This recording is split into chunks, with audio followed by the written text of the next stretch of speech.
Initially, post-stroke, I was given all my nutrition intravenously. Obviously, this couldn't continue as I was limited to 200 calories a day.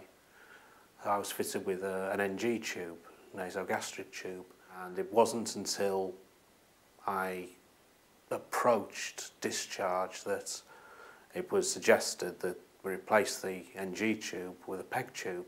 Initially, I was a little apprehensive as I got used to having this tube up my nose and taped to my cheek, but on reflection, it was probably one of the most positive decisions I made.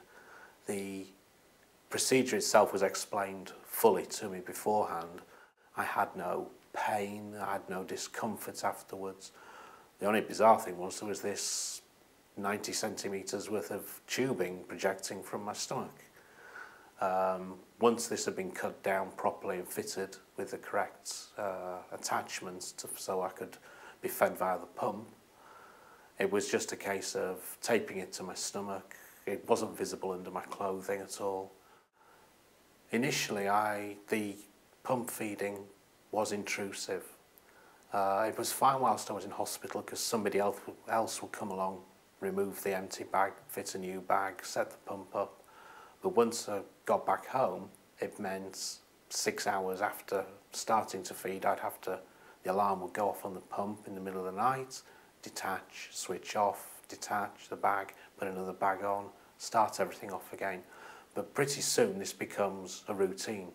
There were occasions where the potential for embarrassment was there. Certainly a couple of summer picnic barbecues where, again, people would ask, "Are you not eating?" And I'd have to explain I can't eat. It didn't bother me. Even to the point where I would happily show off the fact that I had a tube. Some people were repulsed by that, some just didn't want to see it, others were fascinated. Wanted to know how it worked, why, and so on and so forth. Really, it never became an issue in restaurants because you could simply say, "I'm not eating," and there would be no questions asked.